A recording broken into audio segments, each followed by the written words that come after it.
Boa tarde a todos, sejam todos bem-vindos ao nosso evento Pesquisar é Preciso. Esse evento, então, que a Pró-Reitoria de Pós-Graduação, Pesquisa e Inovação vem realizando durante esse período de isolamento. Hoje, para nós, é uma apresentação muito especial, porque é a apresentação que encerra, então, nossa primeira temporada. A gente vai dar uma pausa com as nossas apresentações e provavelmente a gente começa uma segunda temporada nos próximos meses. Hoje a gente tem o prazer de receber a professora doutora Paula Santos Serino, que vai falar sobre gestão de riscos e sustentabilidades em cadeias de suprimento. A professora Paula é atualmente professora da Unirio e com graduação em Engenharia Mecânica, mestrado e doutorado em Engenharia de Produção, revisora do periódico internacional International Journal of Physical Distribution and Logistics Management, tem experiência na área de Engenharia de Produção, com ênfase em gerência de produção, atuando principalmente nos temas de Supply Chain Management, logística, gestão da produção e indústria automotiva. Paula, desde já eu já queria muito agradecer a tua participação, agradecer teu aceite no convite e te passo a palavra para o início da sua apresentação. Gente, primeiramente queria agradecer o convite, é um prazer poder compartilhar um pouco da nossa pesquisa, né? Não só em periódicos e congressos, mas estender isso também para a comunidade de maneira geral da Unirio, né? Tem uma certa responsabilidade aqui de fechar. Espero que seja bom para vocês também, que vocês também gostem do tema, enfim, acho que a gente vai trocar uma ideia aqui agora. Eu vou compartilhar a tela aqui com vocês, então, da minha apresentação, e qualquer dúvida aí, vocês, por favor, se manifestem. Eu vou contar um pouquinho da história, né, de como que eu comecei a pesquisar a cadeia de suprimentos, né? Eu fiz meu mestrado em desenvolvimento de produto na área de engenharia de produção e durante lá o meu mestrado eu tive uma parte que falava de fornecedores, né, da relação dos fornecedores com o desenvolvimento de novos produtos, quando a gente trata de novos produtos na empresa, enfim, eu tratava de cadeia de suprimentos, mas ainda falava muito como se fosse logística, né? E aí, isso eu tô falando de 2008, 2007, 2008.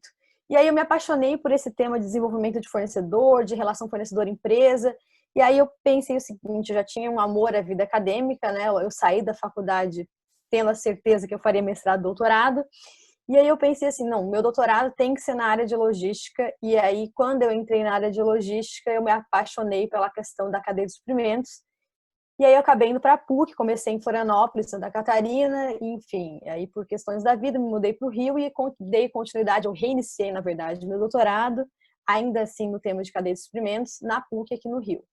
E aí o meu tema foi gestão de risco em cadeia de suprimentos.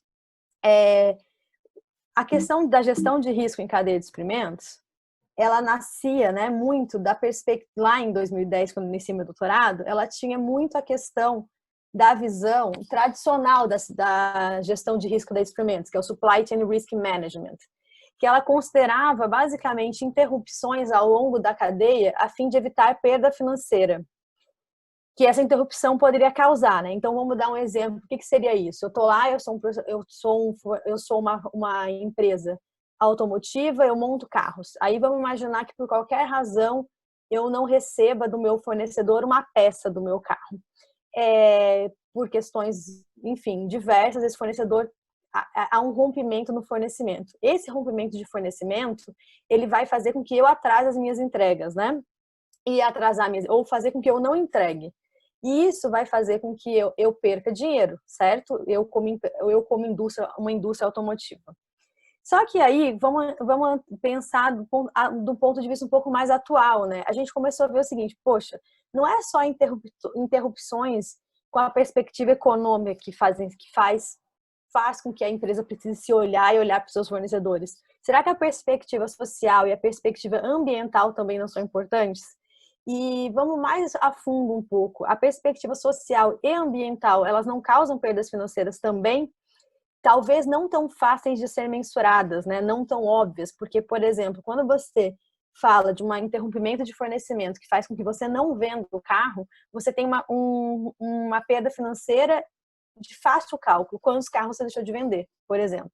Mas quando você tem um risco social, que é um evento social, de impacto negativo na sua corporação, não é tão simples de ver, porque você pode ter perda do valor da ação, você pode ter um reflexo que não seja exatamente no momento do evento. Ele pode acontecer um pouco mais lá para frente, como sendo perda de mercado por consumidores mais conscientes que se importam com aquele selo, né, de responsabilidade social que você não deixou de ter. E aí também cai na mesma linha da perspectiva ambiental. Tá? Então, a gente entende hoje, né, no meu projeto, ele nasce da perspectiva econômica e ele foi se ampliando ao longo do tempo para a perspectiva social e ambiental. Se eu estiver falando muito rápido aí, gente, por favor, me falem, tá? Pode ir no chat, tá de rápido demais, ou tá bom. Continuando, né? Deixa eu só voltar aqui se eu tô certo. Então, só olhando, né, que quando a gente pensa em sustentabilidade, a gente olha 3 pilares, o econômico, social e ambiental, né, que é o triple bottom line. O pilar econômico, ele visa a criação de empresas viáveis financeiramente, ou seja, atraentes para o investidor.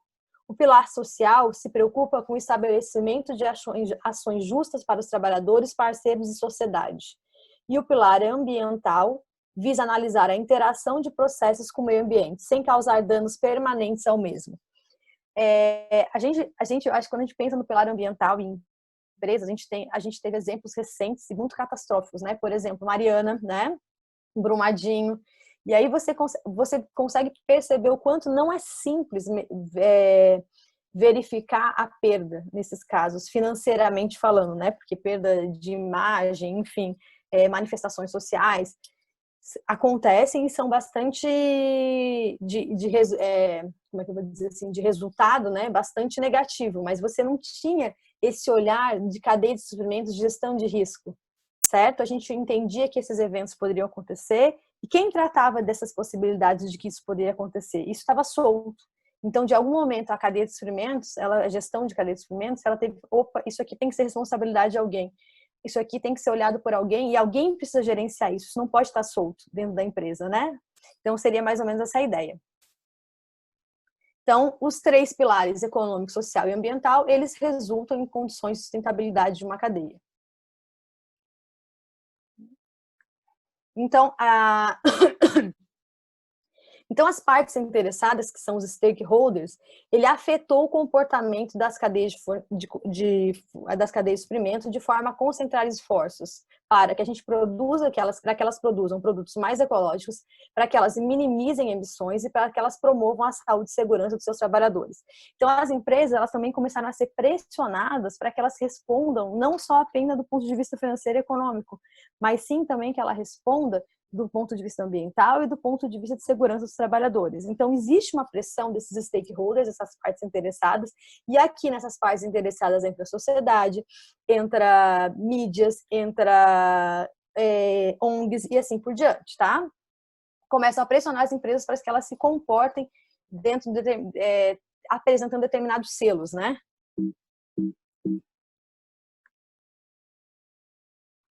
Então, alguns exemplos, né, de ataques, né, tipo assim, ambientais e questões ambientais que foram para a mídia, que nos trazem essa realidade para quem não só para quem estuda a cadeia de suprimentos, mas para a população em geral, né? Tipo assim, vocês lembram das emissões do escândalo de emissões da Volkswagen, né, que na verdade media isso de maneira a omitir a real taxa de emissão dos carros, né? Explosões de portos na China, desastres das minas de Mariana, da barragem, né? Enfim, no mundo inteiro, questões de poluição associadas a empresas na Amazônia. Então, você vê que tem várias notícias sendo veiculadas e que afetam o comportamento e a reação da sociedade em relação a essas empresas. Então, as empresas começam a se atentar. Opa, então, se eu gero impacto negativo ambiental, isso também resulta em perdas para a minha empresa e para a minha organização. Então, e é interessante olhar o seguinte, quando existe uma cadeia de suprimentos, existe uma empresa focal, né? Então, por exemplo, a gente fala assim, a Volkswagen, a cadeia de suprimentos da Volkswagen. A Volkswagen responde pelos seus fornecedores. Então, só para vocês entenderem, né? Uma ação, seja uma ação errônea de um fornecedor, seja do ponto de vista econômico, social ou ambiental, ela impacta o resultado da Volkswagen. Então, por isso que a Volkswagen ela tem que olhar, né, para a sua cadeia de fornecimento e, de certa forma, fiscalizar ou averiguar com grande frequência os aspectos que para ela são críticos. Ok? E mesma coisa do ponto de vista social. A Zara, mais de uma vez, né, é acusada de usar trabalho escravo, né? E, na verdade, na maioria nos 2 casos que eu tenho mais recentes da Zara, não foi a Zara em si, mas sim um fornecedor da Zara que terceirizou trabalho escravo, terceirizou uma empresa que usava trabalho escravo. Então, você vê que a falta de fiscalização da Zara com relação à contratação dos seus fornecedores para produzir para ela gera uma imagem altamente negativa para a Zara. E quando isso vai para a mídia e quando isso aparece impactando a empresa, aparece Zara faz, certo? E então, assim, mais uma vez aponta da responsabilidade da marca, né, da empresa focal com os seus fornecedores e fiscalizar aquilo que é crítico para ela. Né? Mesma coisa, a Adidas é a marca de roupas que mais combate trabalho escravo, né? Diz uma ONG, trabalho escravo na indústria de chocolate, condições de superexploração de fábrica de cosméticos em São Paulo. Então, a gente vê cada vez mais, com frequência, notícias relacionadas aos aspectos sociais e de como isso impacta as empresas, a empresa focal. Então, a visão tradicional lá de 2010, quando eu falei da gestão de risco da cadeia de suprimentos, ela se concentrava em impedir interrupções ao longo da cadeia, a fim de evitar perda financeira, que essa interrupção poderia causar. Essa visão clássica não contemplava a visão social e a visão ambiental, certo? Então, a cadeia ela pode continuar seu trabalho sem interrupções, sem perdas financeiras e se envolver em questões sociais, como trabalho escravo ou infantil ou ambientais. Aí você pode me perguntar, como assim? Enquanto isso não é divulgado, enquanto isso nenhum stakeholder percebe, isso pode estar acontecendo ao longo da sua cadeia. E você não ter nenhuma perda financeira relacionada a isso. Uma vez que isso é divulgado, uma vez que isso é percebido, isso pode gerar consequências imediatas ou de mais longo prazo na sua cadeia. Então, começou a se olhar de novo da importância da questão social e ambiental. Então, a gente tem hoje na academia, a gente tem muitos estudos sobre o pilar econômico do Triple Bottom Line, né, que é o mais batido de todos. Está tendo uma importância maior e crescente do estudo sobre o pilar ambiental, falando de gestão de cadeia, de gestão de risco em cadeia de suprimentos sobre aspecto ambiental, e tem muito ainda a ser estudado no pilar social. Eu diria dos 3, o mais carente de estudo na questão da cadeia de suprimentos ainda é o pilar social, ok? Então, assim, por que continuar se preocupando somente com o lucro e não com os impactos sociais e ambientais que a cadeia de suprimentos pode gerar? Primeiro que existe uma questão de responsabilidade mesmo da cadeia com o meio que ela pertence, com a sociedade, com seus stakeholders. E segundo, que com certeza esses impactos sociais e ambientais, eles resultam em também perda de lucro. Talvez não tão óbvio de ser mensurado, mas isso ocorre, tá?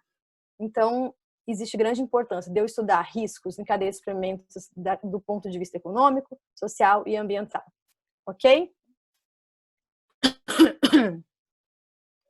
Então, a gente teria o seguinte aqui, eu vou falar um pouquinho de como que a gente olha, né, ainda a questão da gestão de risco econômico numa cadeia de suprimentos, tá? Primeiramente, a gente tem uma análise do contexto. O que seria isso? A gente olhar quem são a empresa focal, ela precisa entender quem são os seus fornecedores críticos, certo? Para que ela faz isso? Para ela ver assim, ela mapeia o seu cenário crítico, né, os seus fornecedores mais importantes, mais críticos. Através disso, ela identifica fraquezas ou vulnerabilidades ao longo dessa cadeia, ou seja, ela identifica riscos e ela avalia esses riscos. Como que ela avalia risco? Ela avalia ponderando impacto versus probabilidade, certo? Então, qual é a probabilidade de um fornecedor X ter uma quebra, né? Digamos assim, uma greve. Qual é a probabilidade dele não me fornecer por N questões? Então, assim, qual é o impacto desse não fornecimento? Para questões onde eu tenho uma ponderação entre risco e probabilidade, isso der alto, eu seleciono esse risco e crio uma estratégia de mitigação desse risco. Essa minha estratégia, ela visa ou eliminar o risco, ok? Ou ela visa minimizar as consequências desse risco, caso ele aconteça. Feito isso, eu vou controlar, certo, a minha ação para ver qual é o resultado que está dando e eu vou controlar o resultado imediato e vou continuar monitorando o indicador que me diz se esse risco está sob controle ou não está sob controle. Então, só diferenciando a controle e monitoramento, controle é o controle da ação em si, se ela surtiu efeito. E monitoramento é ao longo do tempo. Se o meu indicador que mostra que o meu risco está minimizado, realmente ele continua ok para mim ou não. Ok? Então, eu não sei, não preciso entrar muito em detalhes, né? Assim, até para vocês não ficarem muito confusos, mas a gente teria, assim, o que faz que uma cadeia de suprimentos ela seja tão vulnerável? Então, a gente tem o que a gente chama de risk drivers, né? Tipo, são condições das cadeias de maneira em geral que não tem como fugir. Então, por exemplo, ter fornecedores espalhados pelo mundo inteiro, globalização, pode ser um fator de risco. Variedade de produtos que eu tenho que oferecer, certo? O próprio outsourcing, né? Receber de alguém, não produzir. Redução da minha base de fornecedores, concentrar uma peça, um componente em determinado fornecedor. E assim por diante. A gente tem milhares de ações que a empresa toma para si como estratégias de crescimento, etc., que trazem vulnerabilidades com ela. Aí qual é a minha ideia? É identificar quais são as principais fontes de riscos geradas por esses meus risk drivers, né? Esses meus direcionadores de risco, essas minhas estratégias implementadas pela minha organização que vão gerar fontes de possíveis riscos. E eu tenho possíveis consequências, que é crescimento de custo, perda de venda, perda financeira, enfim, imagem negativa da corporação. Nessa questão de risco, de consequência de risco, eu acho que é uma coisa bem interessante, porque assim, tudo pode, no longo prazo, ser traduzido em perda financeira. Porque, por exemplo, eu ter perda de venda, no primeiro momento eu tenho perda de venda, mas se eu esperar ao longo do tempo, eu consigo ver financeiramente quanto que eu perdi realmente em relação a isso. Quando eu tenho uma imagem negativa da corporação causada por algum risco, certo? Ou por uma não entrega, por atrasos constantes, isso também ao longo do tempo eu consigo traduzir isso para dinheiro. Então, todas as consequências, no fundo, de maneira mais fácil ou mais complicada, ela pode ser traduzida em questões de dinheiro, lucratividade, tá? E aí entraria, né, enfim, isso aqui terminou, digamos assim, meu estudo, minha primeira fase de pesquisa em gestão de risco, que foi em meu doutorado em 2014, certo? Eu fiz um estudo de caso numa indústria automotiva e a gente mostrou como que as empresas reagiam em relação a esse framework que eu apresentei aqui, né, de gestão de risco, e como que as empresas eram maduras ou não. E na época se percebeu que as empresas ainda precisavam evoluir bastante em relação a ter isso de forma estruturada internamente, certo? Gerenciava-se risco. Eu falava que não é nem que gerenciava risco, regerenciava-se o caos, né? Acontecia, tem que reagir. E as empresas começaram a se tocar, opa, eu tenho que ter uma área, alguém da gestão de cadeia de suprimentos que olhe isso de maneira estruturada para que eu possa ter ações preventivas e não só reativas. Essa era a consequência lá de 2014. E de lá para cá a gente começou a olhar a perspectiva, né? Eu comecei a olhar a perspectiva social.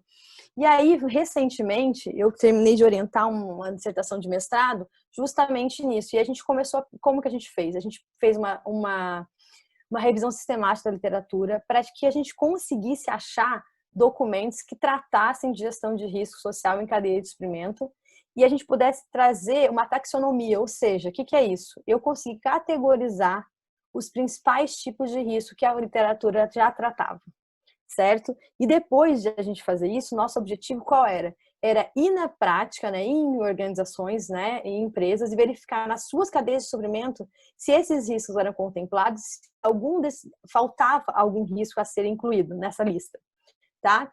Então a gente criou 3 categorias, né, que seria de categoria de direitos humanos, uma categoria chamada condições decentes e práticas de trabalho, e a gente levantou os diferentes tipos de risco que eram: podia ser trabalho forçado, trabalho infantil, discriminação e assédio, liberdade de movimento, saúde e segurança no trabalho, pagamentos de salários baixos ou injustos, muitas horas extras, acesso à água, liberdade de associação, acesso a saneamento básico, compensações injustas, equipamentos inadequados, impedimento da amamentação, realocação e ruptura de povos indígenas, exposição de comunidade próxima às atividades fim, falta de ética e transparência, indisponibilidade a recursos públicos, expropriação, exposição ao desemprego, impacto na agricultura local, realocações sem razão, desigualdade perante a lei e demolições ilegais. Então, essa nossa revisão sistemática da literatura nos trouxe uma lista de riscos que posteriormente foi atualizada com estudos de caso em empresas reais, né? E aí as categorias que a gente classificou cada um desses riscos sociais eram aquilo que eu falei para vocês: direitos humanos, práticas e condições de trabalho decentes e sociedade. Então a gente pegou todos aqueles riscos e classificou dentro dessas 3 categorias para ver, criando uma taxonomia, tá bom? E a gente também verificou quais eram as principais consequências de um evento social, né, de um evento de risco social, caso ele ocorra. E a gente viu que a literatura trata consequências como comprometimento da reputação da empresa, perda da confiança institucional, redução de lucros, paradas operacionais, cancelamento ou adiantamento de projetos, interrupção de planejamento estratégico, necessidade de aprendizagem e gerenciamento e assim por diante. E, novamente, a gente criou também categorias, que é uma categoria chamada reputacional, financeira, operacional, relacional, populacional e legal. E aí a gente criou um framework para gestão de risco social em cadeia de suprimento, porque a gente começou a perceber aquele framework que era análise do contexto, que era circundar ou mapear os fornecedores críticos, identificar risco, fazer uma relação de probabilidade de impacto e controlar e monitorar o risco, não era suficiente, porque o que starta uma gestão de risco social em cadeia de suprimento? A gente pensou sobre isso, certo? E aí chegamos à conclusão que essa primeira parte aqui do framework é o seguinte: existem os riscos sociais, que são aqueles riscos que são classificados em direitos humanos, né?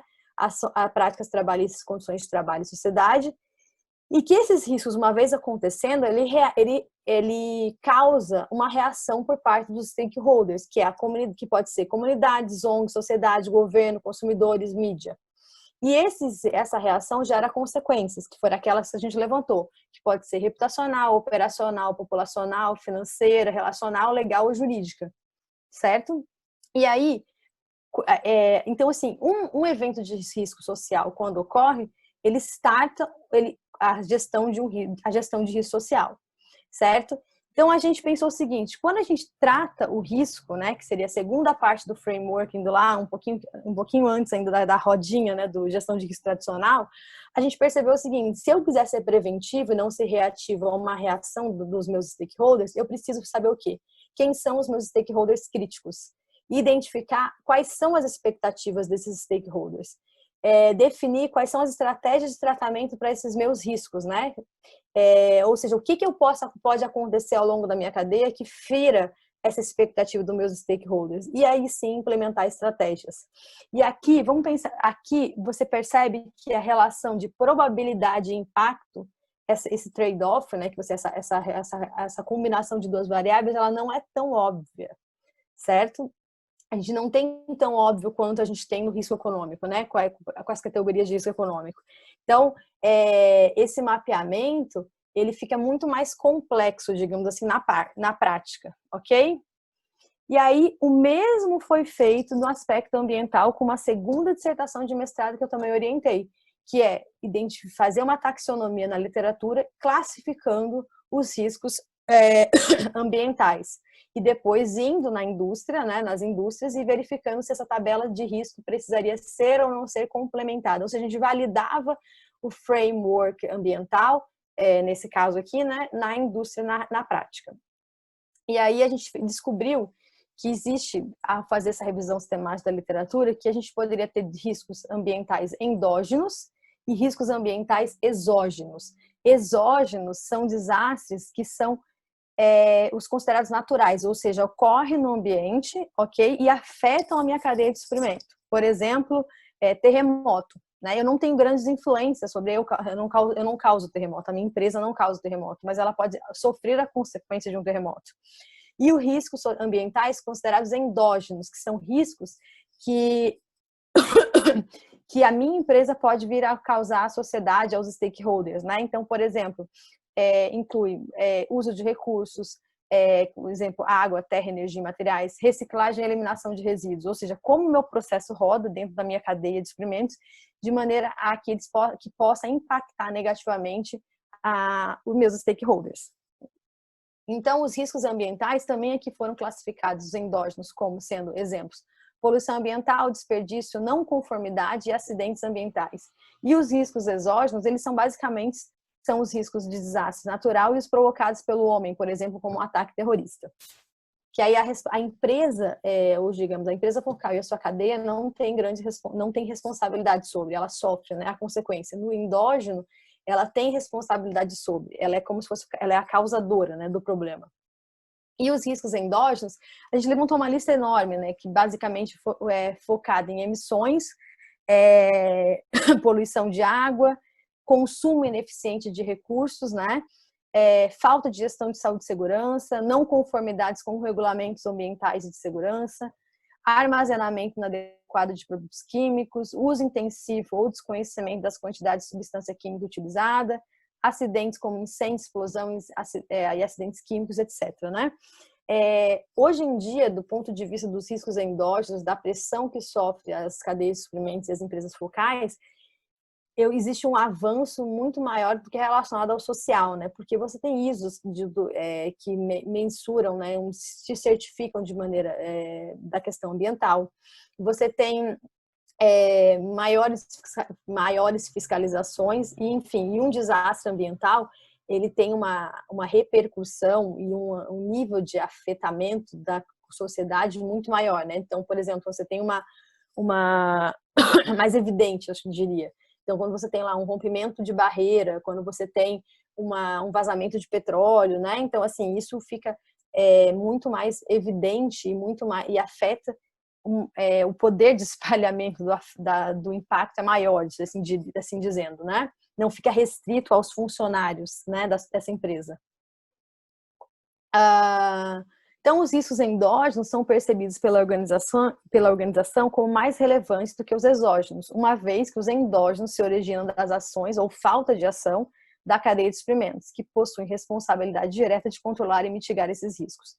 Na verdade, não é que eles são mais relevantes, existe a possibilidade de você gerenciá-los, ok?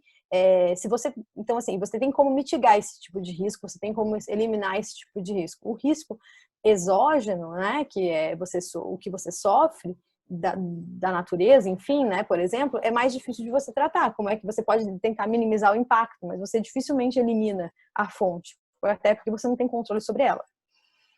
E as consequências de um evento de risco ambiental poderia ser reputacional, financeira e legal. E aí, mais uma vez eu falo, tanto a reputacional quanto a legal, na linha do tempo, enfim, tem maneiras de se tratar, de se traduzir ela da questão da financeira, de uma consequência financeira, né? Então, os artigos, eles mostravam muito, né, a questão da consequência reputacional, financeira e legal, mas aqui a gente sempre tratava isso na própria dissertação, essa questão, que tudo pode ser traduzido de maneira financeira, né? A gente precisa ter modelos, enfim, e estudos melhores que traduzam isso do ponto de vista financeiro, mas que é possível, E aí a gente começou a ver quais são as possíveis estratégias ambientais, né, que existe para minimizar esses riscos. Então, a gente levantou na literatura prevenção e gestão de resíduos como uma estratégia, gerenciamento de substâncias perigosas, gestão de gases de efeito estufa, relacionamento com fornecedores e clientes, conformidade com regulamentações, né, etc., e planos de contingência. Aqui a gente fez uma série de levantamento mais detalhado das estratégias ambientais, né, que apareciam na literatura, como incentivar fornecedores e parceiros a promover uma política ambiental sólida, desenvolver fornecedores locais para a logística reversa, enfim, levantamos garantia contra desenvolver uma cadeia de suprimentos flexível, ter garantias contra desastre, programas de treinamentos, programas de auditoria, enfim, inúmeras possibilidades e estratégias que a literatura tratava, ok? E aí, novamente, a gente apresenta um framework, ok? Que esse framework ele é construído a partir dos levantamentos que a gente faz e do entendimento como isso afeta na cadeia de suprimentos. Então, mais uma vez, a gente teria os drivers, né? Que seriam o que starta novamente uma gestão de risco social, que seria uma pressão dos stakeholders, requerimentos legais, orientação corporativa, com diferenciação competitiva, a própria exposição da cadeia de suprimentos. Uma vez a gente pode identificar quais são essas expectativas internas e externas, certo? Desses diferentes drivers, né? E entender que se a organização não fizer nada, né, vai existir uma reação. E essa reação, ela deve existir e ela vai afetar o meu gerenciamento de risco, ok? Então, essa identificação das expectativas internas e externas, ela é baseada sobre o entendimento do que os stakeholders desejam, né? Ou seja, se a organização não reagiu, quais são as possíveis consequências reputacionais, financeira e legal. Mas, assim, se eu reagir, eu preciso trazer isso para a minha cadeia de suprimentos para entender como que eu posso reagir organizacionalmente falando e do ponto de vista da minha cadeia de suprimentos para que eu tenha uma minimização ou até uma eliminação desses possíveis fontes de risco, né? Ou seja, eu reduzir a minha vulnerabilidade. Então, como que eu vou gerenciar os riscos ambientais na minha cadeia de suprimentos? Eu preciso identificá-los, para identificá-los eu preciso conhecer meus stakeholders, eu preciso avaliar quais são, fazer uma avaliação de probabilidade de ocorrência, de probabilidade, né, e impacto de ocorrência, e eu preciso criar instrumentos que minimizem esse risco, né? Quais são as possibilidades de ações que eu posso tomar para evitar que esses riscos que eu digo que deveriam ser tratados, sejam tratados. E, novamente, aqui a gente sente uma questão que é a seguinte, a questão da probabilidade de impacto ela é muito mais sensível, porque, olha só, imagina a gente entender, a gente conseguir mapear exatamente qual é a probabilidade de ocorrência de uma rompimento de uma barreira. Provavelmente essa probabilidade, se a série for histórica de uma empresa que nunca teve rompimento de barreira, ela vai, se você não tem como fazer historicamente, você tem relatórios técnicos, você tem avaliações técnicas e de auditorias que te geram essa probabilidade, ok? Porém, mesmo que ela seja extremamente baixa, o impacto de caso ocorra é extremamente alto. Então, eu diria que a gente tem, em alguns casos, uma probabilidade não tão difícil de ser visualizada e, em alguns casos, uma probabilidade muito difícil de ser visualizada. Em gestão de risco, eu falo que a gente trabalha num range que é do conhecido, mas tem coisas que eu não sei e pode acontecer. E tem coisas que eu sei que pode acontecer, então o que eu sei que pode acontecer, eu posso tratar, mas o que eu não sei que não pode acontecer, não está dentro do meu escopo de análise. E aí a gente entra aí num outro tema que é super interessante, que é a resiliência da cadeia de suprimentos. Mas aqui eu não vou nem entrar, porque aqui eu vou ficar só mesmo na gestão de risco ambiental. Mas que é um braço do tratamento do desconhecido, certo? Eu trabalho com a resiliência, que é a minha capacidade da minha cadeia retornar à condição original após um evento de risco ou um desastre, ok? E aí, as nossas validações desses estudos de caso que eu falei para vocês, dos frameworks e de complementação dessas tabelas, do ponto de vista ambiental e social, e são essas publicações aqui. A gente teve um estudo no Journal of Cleaner Production, que é o Social Supply Chain Risk Management, onde a gente apresenta essa taxonomia, o framework, e traz uma agenda de estudo. O mesmo, a gente publicou um outro paper no Journal of Cleaner Production, onde faz a mesma coisa, só que do ponto de vista social. E a gente apresentou um trabalho num congresso, né, no Business Economics, Proceeding Business Economics, onde a gente trabalha exclusivamente com a questão do trabalho escravo. A gente tem 2 papers submetidos, onde o estudo de caso ele é detalhado, certo? A gente apresenta as 3 empresas que foram estudadas e complementaram a nossa gestão de risco social e ambiental, validaram, digamos assim, mas que ainda não estão publicados, estão aguardando aceite.